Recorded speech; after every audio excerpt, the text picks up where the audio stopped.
تنازعات عالمی امن کے لیے خطرہ ہیں، پاک بھارت جنگ خطرناک ثابت ہو سکتی تھی: اسحاق ڈار۔ نائب وزیر اعظم و وزیر خارجہ اسحاق ڈار نے کہا ہے کہ دنیا میں جاری تنازعات عالمی امن کے لیے خطرہ ہیں، پاک بھارت جنگ خطرناک بھی ثابت ہو سکتی تھی۔ وفاقی دارالحکومت اسلام آباد میں ایک تقریب سے خطاب کرتے ہوئے نائب وزیر اعظم محمد اسحاق ڈار نے دنیا میں جاری سلگتے تنازعات کو عالمی امن کے لیے خطرہ قرار دیا۔ انہوں نے کہا کہ مئی میں ہونے والی پاک بھارت جنگ بھی خطرناک ثابت ہو سکتی تھی۔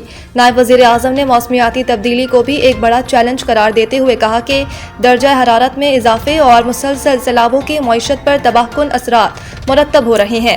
اسحاق ڈار نے عالمی معاشی منظرنامے میں تبدیلیوں کی نشاندہی کی۔ انہوں نے اسرائیل کی جانب سے غزہ میں فلسطینیوں کے قتل عام کی مذمت کی۔